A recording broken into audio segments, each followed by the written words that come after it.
Hello everyone, welcome to all of you. आप सबका फिर से वेलकम है हमारे इस ऑनलाइन लर्निंग प्लेटफॉर्म पे जिसका नाम है लेट्स स्टडी इंडिया।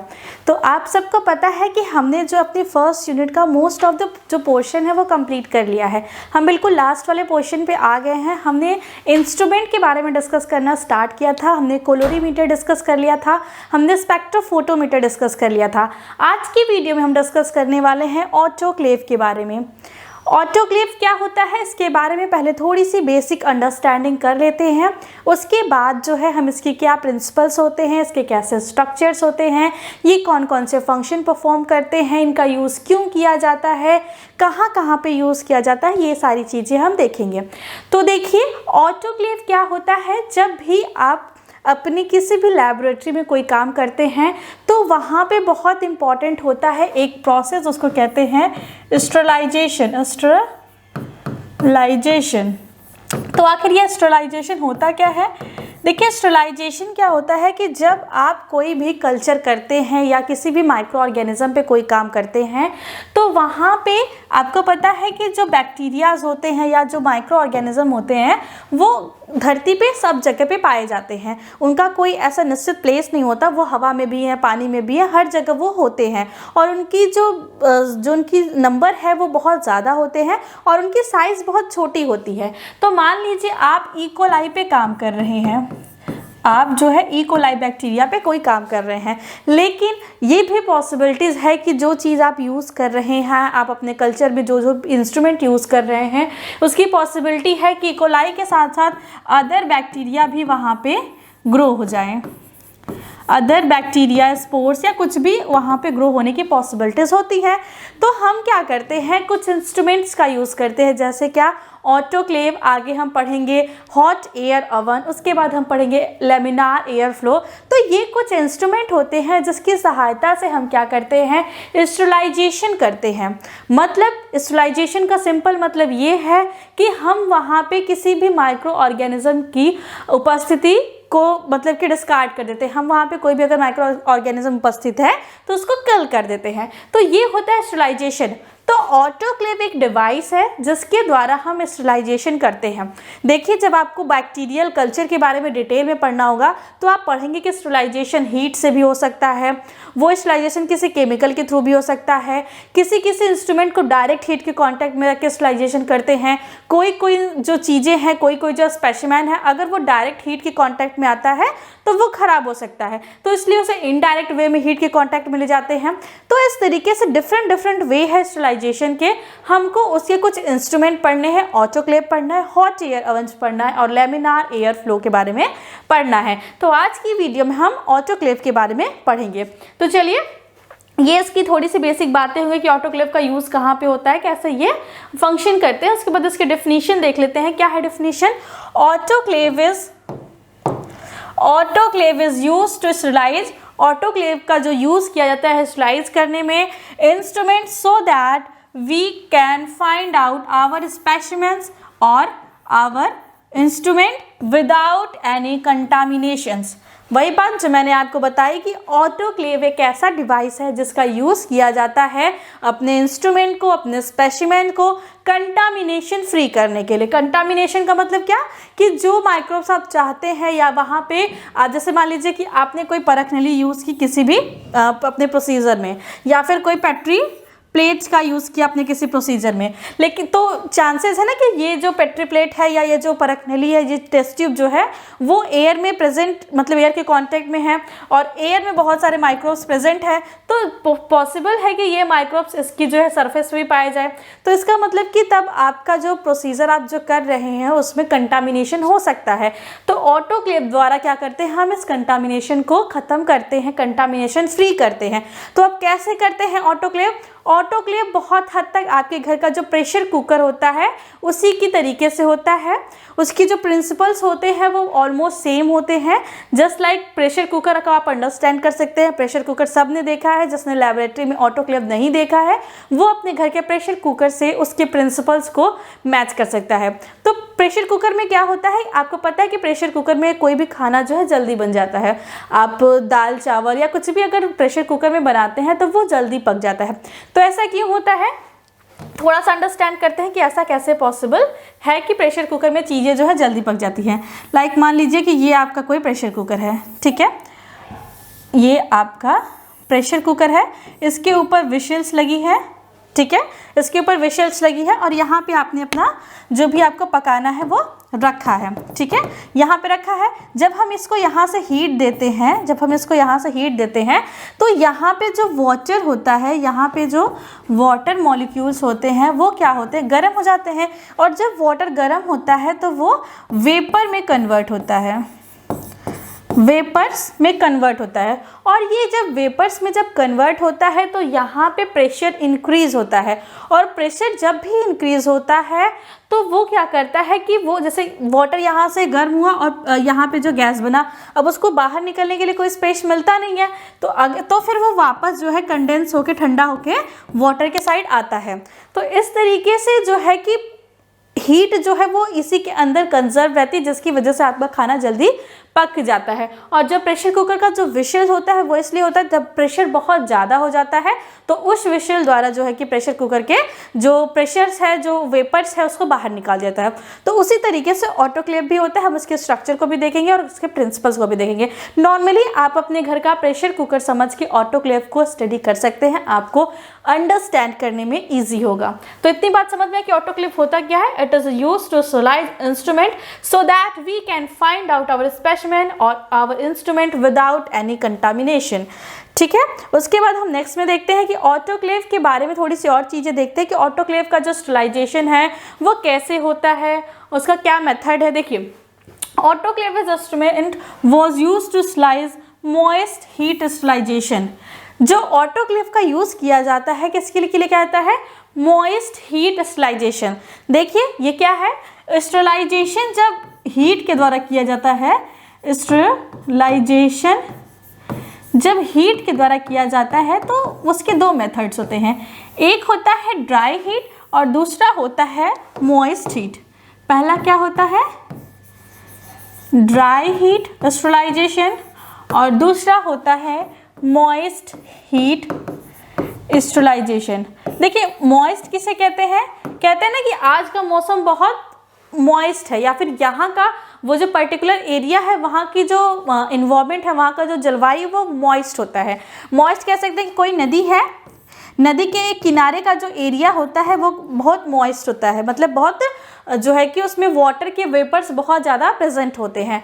तो ऐसे कोई भी स्टरलाइजेशन का प्रोसेस जिसमें वाटर के वेपर्स का यूज़ हो, मतलब पानी का वेपर्स के फॉर्म में यूज़ किया जाए हीट प्रोड्यूस करने के लिए, ऐसे सारे जो मेथड्स होते हैं उसको कहते हैं मॉइस्ट हीट स्टरलाइजेशन। और ऐसे सारे मेथड्स जिसमें वाटर का यूज़ नहीं किया जाता, उसके स्ट्रीम का यूज़ नहीं किया सकता, उसे कहते हैं ड्राई हीट स्टरलाइजेशन। तो बात समझ में आई कि ऑटोक्लेव में जो है मॉइस्ट हीट स्टरलाइजेशन का यूज़ किया जाता है।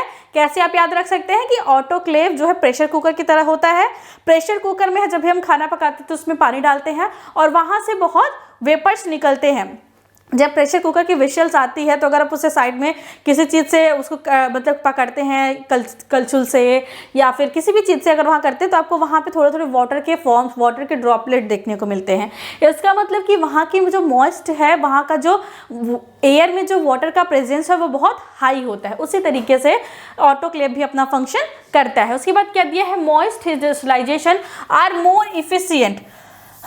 अगर हम बात करें कि ड्राई हीट स्टरलाइजेशन में और मॉइस्ट हीट स्टरलाइजेशन में कौन बेस्ट है, कौन अच्छा रिजल्ट देता है, तो मॉइस्ट हीट स्टरलाइजेशन जो है वो बेस्ट रिजल्ट देता है। ऐसा क्यों होता है, देखिए जब हम वाटर को गर्म करते हैं, जैसे वाटर के अंदर, जैसे ये मान लीजिए वाटर अगर इसमें है, इसमें जो है H2O है, तो H2O की एक अपनी काइनेटिक एनर्जी होती है। काइनेटिक एनर्जी जानते हैं ना आप लोग, फिजिक्स में पढ़ा होगा कि हर जो कोई भी अगर लिक्विड है या कोई भी ऐसा द्रव्य पदार्थ है तो उसके मॉलिक्यूल्स के बीच में एक एनर्जी होती है जिसकी वजह से वो मूव करते हैं। तो वाटर की काइनेटिक एनर्जी को जब हम हीट देते हैं, मतलब वाटर को जब हम हीट देते हैं तो उसकी काइनेटिक एनर्जी बढ़ जाती है और वो वाटर से वेपर्स के फॉर्म में जब कन्वर्ट होते हैं। आपने जब अपने लोअर क्लास में सॉलिड, लिक्विड और गैस के बारे में पढ़ा होगा, ठोस, द्रव, गैस, तो आपने पढ़ा था कि जो ठोस के जो अणु होते हैं उनके अंदर जो काइनेटिक एनर्जी या जिसको हिंदी में कहते हैं गतिज ऊर्जा जो होती है वो बहुत कम होती है, द्रव्य के मिडल में होती है और गैस की सबसे ज़्यादा होती है। तो हम क्या कर रहे हैं, हम वाटर को गैस में कन्वर्ट कर रहे हैं, मतलब कि हम वाटर के मॉलिक्यूल्स की काइनेटिक एनर्जी बढ़ा रहे हैं। और जब काइनेटिक एनर्जी बढ़ती है तो वो काइनेटिक एनर्जी स्टरलाइजेशन में यूज़ की जाती है, मतलब वो जो एनर्जी है उसका यूज़ करके हम अपने स्पेसिमेन को, अपने इंस्ट्रूमेंट को स्टरलाइज करते हैं, मतलब कंटामिनेशन फ्री करते हैं। तो वही दिया है जो हमारे ये मोर एफिशिएंट है compare to dry heat sterilization, because क्योंकि when we heat the water molecule, जब हम वाटर मॉलिक्यूल को हीट करते हैं, the kinetic energy of water की जो काइनेटिक एनर्जी है विल इंक्रीज, बढ़ जाती है। And these kinetic energy used by water to kill the यहाँ पे किल्ड हो जाएगा, to kill the micro organism provide aseptic condition. इस काइनेटिक एनर्जी का यूज़ करके हम जो है माइक्रो ऑर्गेनिज्म को किल करते हैं और अपना एक एसेप्टिक इन्वायरमेंट, एसेप्टिक कंडीशन बनाते हैं। एसेप्टिक का मतलब जहाँ पे कोई ऑर्गेनिज्म, जहाँ पे कोई कंटामिनेशन ना हो। तो ऑटोक्लेव का मतलब समझ में, अभी तक हमने सिर्फ ये पढ़ा कि ऑटोक्लेव एक इंस्ट्रूमेंट है जिसके द्वारा हम क्या कर सकते हैं, हम जो है अपने स्पेसिमेन को स्टरलाइज कर सकते हैं। और ये जो स्टरलाइजेशन का जो प्रोसेस है वो मॉइस्ट हीट स्टरलाइजेशन के तहत होता है, मतलब इसका जो प्रोसीजर है वो मॉइस्ट हीट स्टरलाइजेशन का होता है, क्योंकि ये वाटर वेफर्स का यूज़ करता है और ये ड्राई हीट स्टरलाइजेशन से बेस्ट होता है। क्यों होता है? क्योंकि हम वाटर की काइनेटिक एनर्जी को बढ़ा रहे हैं और उसी काइनेटिक एनर्जी का यूज़ करके हम करते क्या हैं, हम करते हैं कि वो किल कर देते हैं माइक्रो ऑर्गेनिज्म को, जिसकी वजह से हमको एसेप्टिक कंडीशन मिलती है, मतलब कि ऐसी कंडीशन मिलती है जहाँ पे कोई कंटामिनेशन ना हो। और हमारा मेन टारगेट वही है कि हम ऐसा इन्वायरमेंट बना पाए जहाँ पे कोई भी कंटामिनेशन ना हो। तो इतनी बात समझ में आई? स्क्रीनशॉट लेना चाहते हैं तो ले लीजिए। नेक्स्ट स्लाइड्स पे चलते हैं। नेक्स्ट स्लाइड में दिया है कि प्रिंसिपल्स क्या है, ऑटोक्लेव का प्रिंसिपल क्या है। तो ऑटोक्लेव का प्रिंसिपल क्या है कि ये जो फॉलो करता है ये बॉयल्स लॉ को फॉलो करता है। अब जिसने केमिस्ट्री थोड़ी मन से पढ़ी होगी उसको पता होगा कि बॉयल्स लॉ क्या था। तो बॉयल्स लॉ में क्या दिया गया था कि अगर हम वॉल्यूम को कांस्टेंट रखें, वॉल्यूम बिकम कांस्टेंट,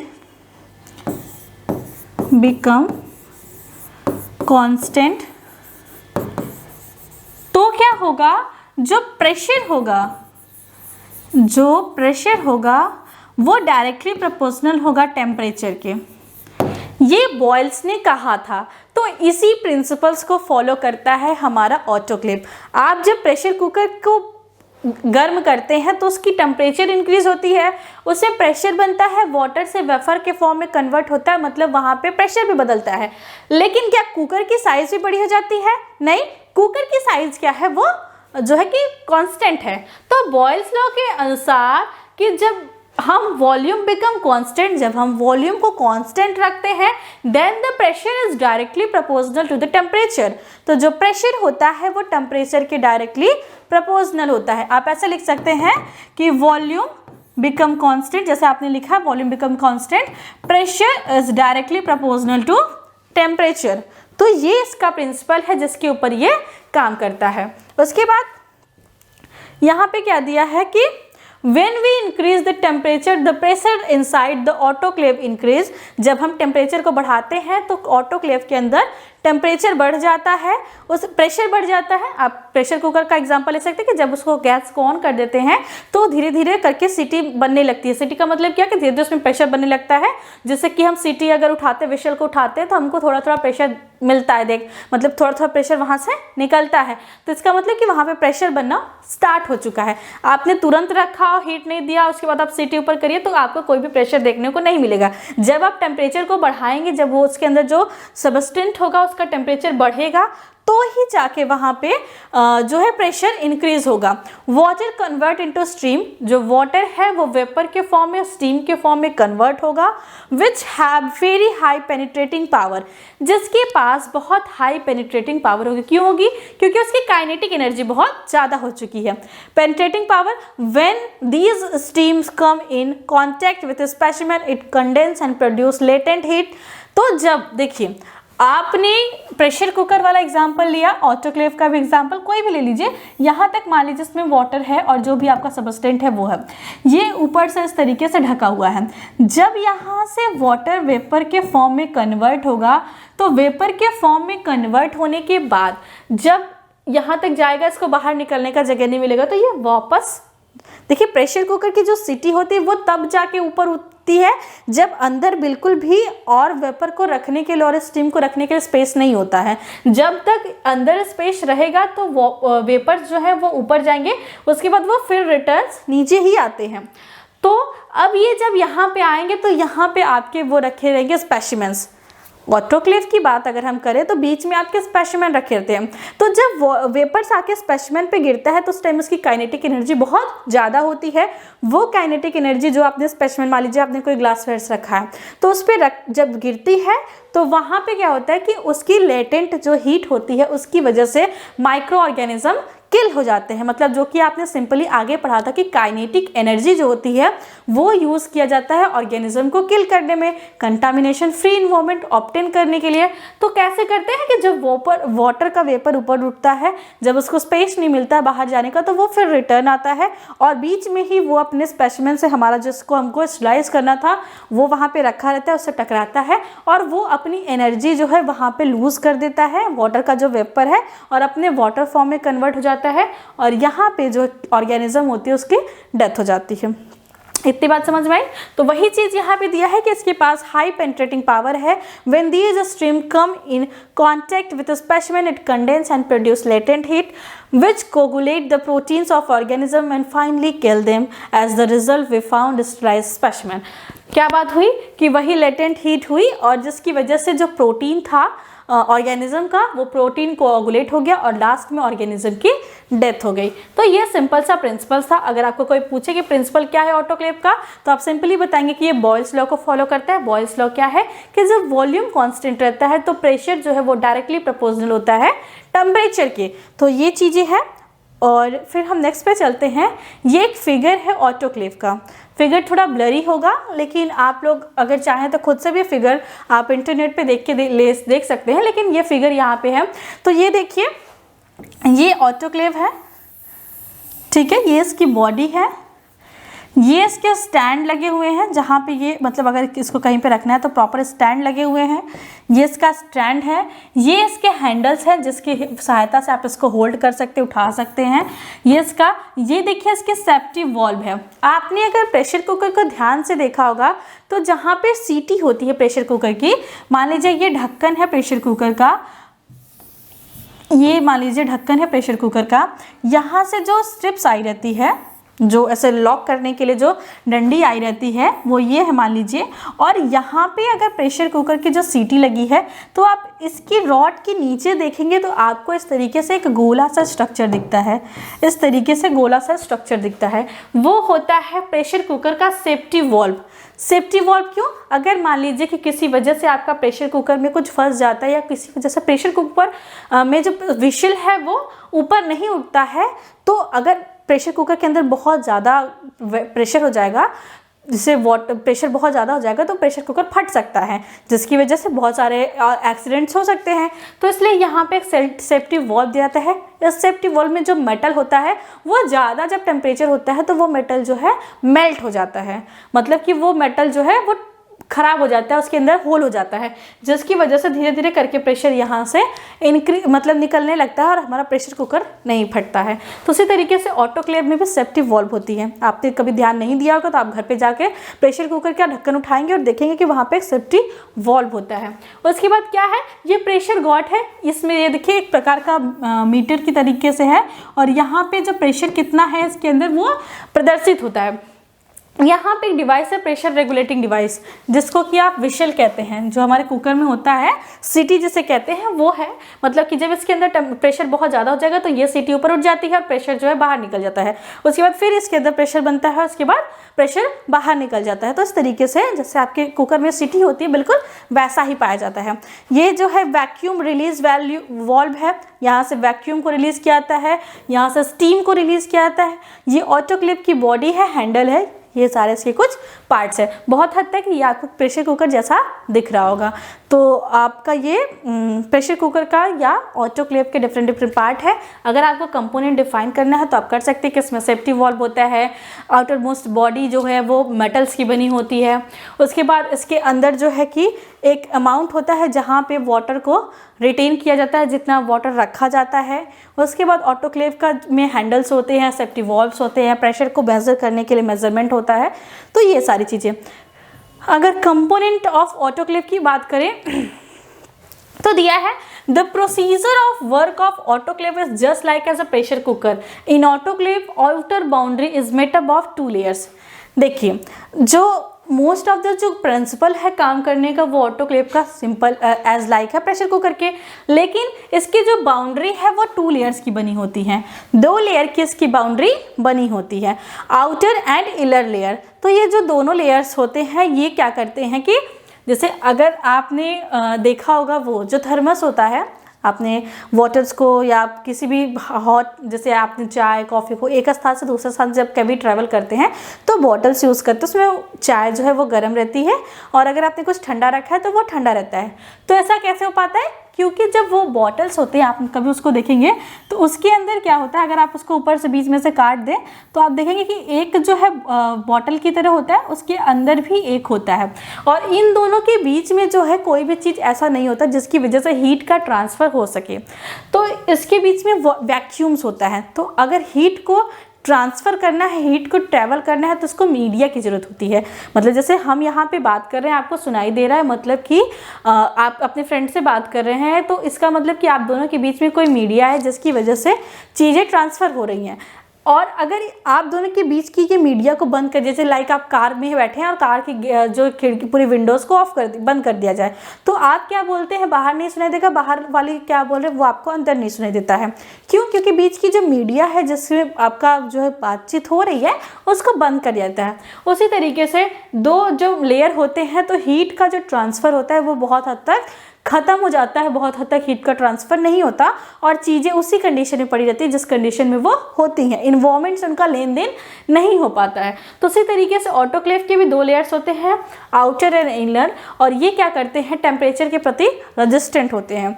दूसरा क्या है इसका कंपोनेंट, प्रेशर रेगुलेटिंग डिवाइस। एक प्रेशर रेगुलेटिंग डिवाइस जिसे आप विशल कहते हैं या प्रेशर कुकर की सीटी समझ सकते हैं। Device just like a we shall of pressure cooker present which regulate pressure inside the autoclave. वही मैंने जो बताया कि ये ऑटोक्लेव के अंदर जो प्रेशर होता है उसको रेगुलेट करती हैं। One safety valve present which is used to regulate autoclave at that position when pressure regulate device does not work properly. मतलब कि जब प्रेशर कुकर की सीटी नहीं प्रॉपरली वर्क करती तो सेफ्टी वॉल्व वर्क करता है। उसी तरीके से ऑटोक्लेव में अगर जो प्रेशर रेगुलेटिंग डिवाइस जिसको कि हम विशल कह सकते हैं वो प्रॉपरली वर्क नहीं करता है तो सेफ्टी वॉल्व द्वारा प्रेशर को ऑटोक्लेव से बाहर कर दिया जाए ताकि कोई भी एक्सीडेंटल केस ना हो। तो ये कुछ इसके कंपोनेंट थे मेन। आप टाइप्स ऑफ ऑटोक्लेव के बारे में देख सकते हैं। ये देखिए प्रेशर कुकर टाइप, ये बिल्कुल प्रेशर कुकर टाइप ऑटोक्लेव है, जैसा कि मैंने आपको फिगर में दिखाया कि इस तरीके से ये है, ये हैंडल्स है, इसके ये सेफ्टी वॉल्व्स है, ये इसका प्रेशर कंट्रोल करने वाले डिवाइस है, ये इसकी बॉडी है, ये सारी चीज़ें। ये है लेबोरेटरी में यूज़ करने वाला ऑटोक्लेव। इसमें देखिए ये एक तरीके से ओवन जैसा दिखता है, इसमें प्लेट्स लगी होती हैं जहाँ पे आप अपना इंस्ट्रूमेंट रखते हैं और ये जो है गेट बंद करने वाला होता है। यहाँ पे आपको आपके अंदर का प्रेशर मेजरमेंट जो है वो दिखाई देता है। ये हॉरिजॉन्टल ऑटोक्लेव है, मतलब ये इस तरीके से ऑटोक्लेव होता है। आप यहाँ से इसको ओपन करते हैं, यहाँ से इस चीज़ को ऐसे ओपन करते हैं और ये वाला गेट जो खुलता है और ये जो सिलेंडर जैसा स्ट्रक्चर दिखाई दे रहा है इसके अंदर अपना जो भी चीज़ें आपको जो है कि स्लाइस करनी होती है उसको रखते हैं। इसको बंद करके पूरी प्रॉपर सेटिंग कर देते हैं कितने टाइम तक आपको प्रेशर कुकर में चीज़ों मतलब ऑटोक्लेव में चीज़ों को स्लाइस करना है। इसके बाद ये वर्टिकल है, ये यहाँ से ओपन होता है और इसमें काफ़ी स्पेस होता है, इसमें आप रख के अपना स्टरलाइजेशन कर सकते हैं। और ये एक लार्ज ऑटोमेटिक हॉस्पिटल ऑटोक्लेव्स होते हैं। यहाँ पे जैसे आपके ऑपरेशंस वगैरह होते हैं तो बहुत सारे इंस्ट्रूमेंट का यूज़ किया जाता है, बहुत सारे सीजर्स, बहुत सारे प्लेट्स वगैरह का यूज़ किया जाता है, तो वो उन सारी चीज़ों को स्लाइज करने के लिए ये स्टरलाइजेशन का यूज़ किया जाता है। तो सबसे प्रिमिटिव टाइप ये ऑटोक्लेव है आपका प्रेशर कुकर वाला। ये सारे थोड़े एडवांस फॉर्म है, हॉरिजॉन्टल, वर्टिकल्स ये बिल्कुल सेम होते हैं, बस इनके पोजीशन में डिफरेंट होता है। एक वर्टिकल वाला जो है सीधा रहता है, हॉरिजॉन्टल वाला जो है फ्लैट रहता है। और जो है ये लेबोरेटरी में हॉस्पिटल्स में यूज करने वाले ऑटोक्लेव्स हैं, ठीक है। उसके बाद टेम्परेचर्स दिया है कि किस टेम्परेचर पे ऑटोक्लेव जो है कितना टाइम तक उसको सेट करना चाहिए। मतलब ऐसा है ना कि जैसे आपने अगर 100 डिग्री सेंटीग्रेड का टेम्परेचर दिया तो आप कितने टाइम तक ये टेम्परेचर देंगे उसको, तब जाके आपकी जो वस्तु है स्लाइस होगी। इसका एक प्रॉपर एक मेजरमेंट होता है। जैसे आपने क्या किया कि आपने अगर बहुत ज़्यादा टाइम तक स्लाइस कर दिया तो भी आपका जो इंस्ट्रूमेंट है वो ख़राब हो सकता है, और बहुत कम टाइम तक किया तो इसका मतलब कि आपका जो स्लाइजेशन है वो कम्प्लीटली नहीं हुआ है। तो temperature, time required and pressure, अगर आप लोगों को क्लियर नहीं दिख रहा होगा तो मैं लिख देती हूँ। ये है टेम्परेचर, ये है टाइम रिक्वायर्ड, मतलब कितने टाइम तक वो टेम्परेचर देना है, और ये है प्रेशर। तो अगर 100 डिग्री सेंटीग्रेड आपने दिया, अगर आपने 100 डिग्री सेंटीग्रेड दिया तो आपको 19 मिनट तक आपको जो है टेम्परेचर देना होगा, तब जाके आपका जो है कि ऑटोक्लेव प्रॉपरली फंक्शन स्टरलाइजेशन करेगा। अगर 110 डिग्री सेंटीग्रेड दिया तो आपको 60 मिनट तक वो हीट देना पड़ेगा। अगर 116 डिग्री सेंटीग्रेड दिया तो आपको 30 से 40 मिनट तक टेम्परेचर देना होगा। अगर आपने 121 डिग्री सेंटीग्रेड दिया तो आपको 15 से 20 मिनट देना होगा।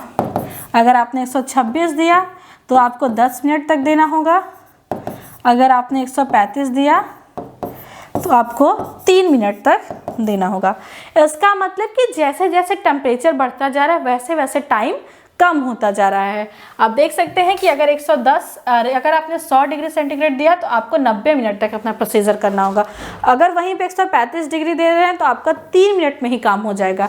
इसका मतलब जैसे जैसे टेम्परेचर बढ़ेगा वैसे वैसे टाइम कम लगेगा। आप सिंपली प्रेशर कुकर का एग्जाम्पल लीजिए, जितना तेज़ आपका गैस रहेगा, जितना तेज़ आपका जो हीट आप उसे प्रोवाइड कर रहे हैं वो जितना ज़्यादा होगा, उतने ही कम टाइम में आपका खाना बन जाता है। अगर गैस को लो करके करते हैं तो टाइम ज़्यादा लगता है, अगर गैस को फुल करके करते हैं तो टाइम कम लगता है। वही बात यहाँ पे दी। अगर आप स्क्रीनशॉट लेना चाहते हैं तो इसका स्क्रीनशॉट ले लीजिए, आप फेयर में लिख लीजिएगा ये सारी चीज़ें। उसके बाद यूज़ क्या है ऑटोक्लेव के? सबसे बड़ा यूज़ तो जो हमने अभी तक पढ़ते आ रहे हैं कि स्टरलाइज करना है अपने स्पेसिमेंस को।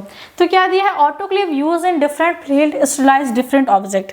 मेन काम तो इसका स्टरलाइजेशन का है। अब डिफरेंट फील्ड में इसका डिफरेंट तरीके से इसका यूज़ कर सकते हैं। पहले क्या दिया है? Use in laboratory to sterilise. Laboratory में यूज़ किया जाता है इसका स्टरलाइज करने के लिए ग्लासवेयर्स, जो ग्लास के बने उपकरण होते हैं, टेस्ट ट्यूब्स, जो आपके टेस्ट जैसे कि आपका टेस्ट ट्यूब्स होता है। फैक्ट्री में यूज़ किया जाता है कल्चरिंग वगैरह के लिए टेस्ट ट्यूब्स, मतलब मेन इसका यही है कि स्टरलाइजेशन में इसका यूज़ किया जाता है। मेडिकल फील्ड में ऑटोक्लेव का यूज़ किया जाता है sterilise the different surgical instrument. Laboratory में क्या, अगर आप लेबोरेटरी में काम करते हैं तो जो भी चीज़ें आपको लगती है कि ये आपको अपने कल्चर में, अपने प्रोसीजर में यूज़ करनी है, तो उन सारी चीज़ों को हम इसमें स्लाइस करते हैं। अगर मेडिकल फील्ड में बात करें तो जो भी सर्जिकल इंस्ट्रूमेंट होते हैं, जैसे मैंने आपको बताया कि सीजर्स होते हैं, प्लेट्स होते हैं, कॉटन्स होते हैं, वो सारी चीज़ों को स्लाइस किया जाता है। Like scissor, plates and other instrument of surgery के जितने भी इंस्ट्रूमेंट होते हैं उसको ऑटोक्लेव द्वारा स्लाइस कर सकते हैं। Prevention using autoclave. अगर आप ऑटोक्लेव का यूज़ कर रहे हैं तो आपको प्रिवेंशन कौन कौन से करने चाहिए जिसकी वजह से आपको कोई एक्सीडेंटल केस ना हो, आपको भी कोई हानि ना हो, आपकी लैब्स में भी कोई हानि ना हो। तो सबसे पहले क्या करना है? Autoclave use as a steriliser, so it is important the all component of autoclave become neat and clean. जो चीज़ साफ सफाई करेगा उसको भी तो साफ रहना बहुत ज़रूरी है, तभी तो वो अदर चीज़ों को भी साफ करेगा। जैसे आप कह सकते हैं कि अगर कोई टीचर है जो कि आपको नॉलेज दे रहा है तो इसके लिए बहुत इंपॉर्टेंट होता है कि उस टीचर के पास भी प्रॉपर नॉलेज हो, तभी वो आपके अंदर आपको जो है नॉलेज दे सकता है। उसी तरीके से अगर हमको ऑटोक्लेव को यूज़ करना है स्टरलाइजेशन के लिए तो ये इंपॉर्टेंट होता है कि ऑटोक्लेव भी जो है साफ़ सुथरा स्टरलाइज हो, तब जाके वो अदर इंस्ट्रूमेंट को स्टरलाइज कर सकता है। तो वही चीज़ यहाँ पे दिया है कि ऑटोक्लेव को बिकम नीट एंड क्लीन, उसको साफ़ सुथरा बिल्कुल साफ़ होना चाहिए, उसमें कोई कंटामिनेशंस नहीं होने चाहिए। Autoclave safety valve check before the procedure.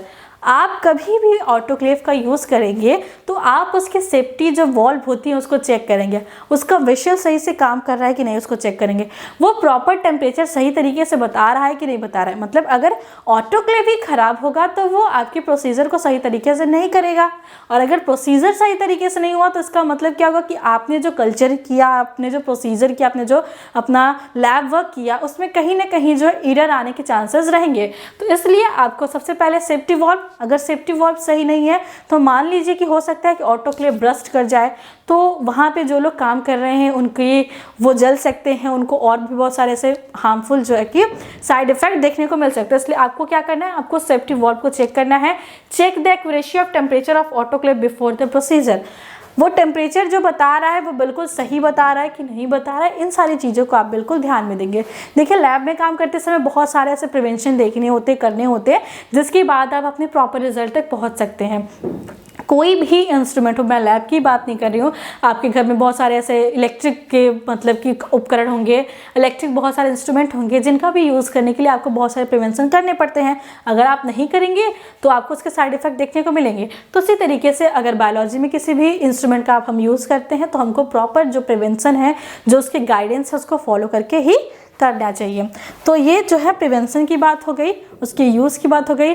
Advantage and disadvantage के बारे में थोड़ी सी बात कर लेते हैं कि इसकी एडवांटेज क्या है। ये बहुत जल्दी काम करता है। आपने देखा कि जब आप 130 के एबव टेम्परेचर दे रहे थे तो ये 3 मिनट में ही स्टरलाइजेशन कंप्लीट कर दे रहा था। मतलब इसका जो रिजल्ट है वो बहुत फास्ट होता है और बहुत एक्यूरेट होता है, मतलब बहुत सही रिजल्ट देता है, बहुत अच्छी तरीके से स्टरलाइज करता है। तो ये इसके कुछ एडवांटेज है, और जो है ये सस्ता भी होता है। एक बार आपने ऑटोक्लेव खरीदा है उसके बाद बस आपको हीट देना है एंड आपका काम होता रहेगा। तो इस तरीके से इसके एडवांटेज है।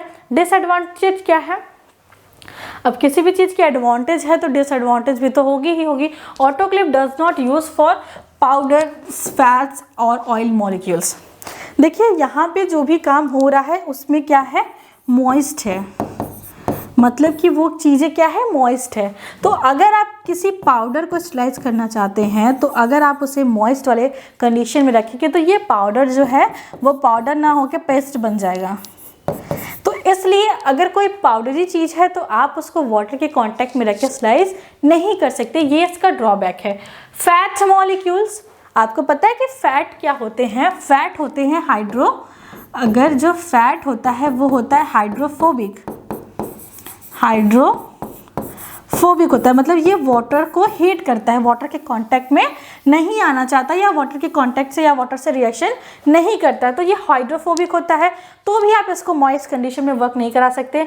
ऑयल्स मॉलिक्यूल्स, फैट या ऑयल दोनों सेम चीज़ है अप्रॉक्सीमेटली, तो दोनों जो है हाइड्रोफोबिक होती हैं। और उसके बाद object which is not heat stable sterilise in autoclave, जैसे बहुत सारी चीज़ें ऐसी हैं जो हीट करने पे डिस्ट्रॉय हो जाती हैं, हीट करने पे खराब जाती हैं। लाइक आपने कोई कल्चरिंग की और उसमें जो बैक्टीरिया है उसको आपको कुछ बैक्टीरिया को आपको किल करना है, लेकिन अदर बैक्टीरिया को आप उसमें स्लाइस नहीं कर सकते क्योंकि वो हीट स्टेबल नहीं है। बहुत सारी ऐसी चीज़ें होती है जिसको हीट देने पे वो ख़राब हो जाती हैं। बहुत सारे ऐसे केमिकल्स होते हैं, बहुत सारे ऐसे लिक्विड्स होते हैं जो कि हीट देने पे अपने फिजिकल या केमिकल नेचर को चेंज कर लेते हैं। तो ऐसी चीज़ों को हम इसमें स्लाइस नहीं कर सकते। तो ये इसके कुछ डिसएडवांटेज हैं। तो आज की वीडियो में हमने क्या क्या पढ़ा कि ऑटोक्लेव क्या होता है। प्रेशर कुकर को हमेशा दिमाग में रखेंगे जब भी ऑटोक्लेव को पढ़ेंगे तब। उसके बाद हमने पढ़ा कि ये किस प्रिंसिपल्स पे काम करता है। तो ये काम करता है बॉयल्स लॉ पे। वॉल्यूम कांस्टेंट, मतलब कि आप दिमाग में रखेंगे कि जब भी प्रेशर कुकर का यूज़ करते हैं तो प्रेशर कुकर की साइज़ नहीं बढ़ती है, सिर्फ बढ़ता है उसका प्रेशर और उसका टेम्परेचर। तो ये हो गया इसके प्रिंसिपल्स। के बाद हमने देखा कि किस तरीके से वाटर की काइनेटिक एनर्जी को इंक्रीज करते हैं, जिसकी वजह से हमारा जो स्पेसिमेन है वो स्लाइस हो जाता है। ठीक है। उसके बाद प्रिंसिपल्स देखने के बाद हमने देखा कि जो इससे कौन कौन से कंपोनेंट हैं। तो सेफ्टी वॉल्व और जो प्रेशर कंट्रोलर जिसे आप फिशल कहते हैं, इसकी बॉडी, स्ट्रैंड, हैंडल्स, तो ये जो है बहुत सारे इसके कंपोनेंट हैं। अगर आप इसको कंप्लीट लिखना चाहते हैं तो आप अपने वर्ड्स में इसको लिख सकते हैं। आप बीएससी के स्टूडेंट हैं, इतनी मेहनत तो आप कर ही सकते हैं कि जो चीज़ें क्लास में बताई जा रही हैं, जो स्लाइड्स पे नहीं लिखी गई हैं, उसको आप नोट डाउन कर सकते हैं। उसके बाद हमने क्या पढ़ा कि इसके यूजेस क्या क्या है, मेन काम क्या है स्टरलाइजेशन का। तो स्टरलाइजेशन लैबोरेटरी में भी करेगा, बायोलॉजिकल लैब्स में भी करेगा, बॉटनिकल लैब्स में भी करेगा, कहीं पे भी अगर स्टरलाइजेशन का काम करना है तो ये करेगा। एडवांटेज क्या है कि जल्दी रिजल्ट देता है, सही रिजल्ट देता है। लेकिन डिसएडवांटेज क्या है कि जो चीज़ें हीट के प्रेजेंस में ख़राब हो सकती हैं उसको हम यहाँ पे यूज़ नहीं कर सकते। हम पाउडर्स का, ऑयल्स का, फैट मॉलिक्यूल्स का यहाँ पे यूज़ नहीं कर सकते। तो इस तरीके से इसके बहुत सारे डिसएडवांटेज भी हैं, लेकिन बहुत ज़्यादा पॉपुलर ये डिवाइस है जिसका यूज़ किया जाता है स्टरलाइजेशन में। तो यहीं पे इस वीडियो को एंड करते हैं। नेक्स्ट वीडियो में हम लोग डिस्कस करेंगे ऑटोक्लेव के बाद जो आपके सिलेबस में नेक्स्ट टॉपिक दिया है हॉट एयर ओवन। आपके सिलेबस में सिर्फ ओवन लिखा है, तो हम उसको डिस्कस करेंगे नेक्स्ट वीडियो में। तो आज की वीडियो में इतना ही। आप लोग नोट्स बनाएंगे और जो पीछे चीज़ें पढ़ाई गई हैं उसको लिख कर रख नहीं देंगे, उसको प्रॉपरली रिवाइज करते रहेंगे। हम इसी तरीके से आपको कंसिस्टेंसी मैनर में आपको जो है वीडियोस प्रोवाइड करते रहेंगे। तो thanks for watching this video. आपको पता है कि वीडियो के साथ क्या करना है, चैनल को सब्सक्राइब करके भी रखना है और अपने जो आपके जो ओपिनियंस है वो हमारे कमेंट बॉक्स में हमें शेयर भी करना है। तो thanks for watching this video. मिलते हैं नेक्स्ट वीडियो में with the topic of hot air oven.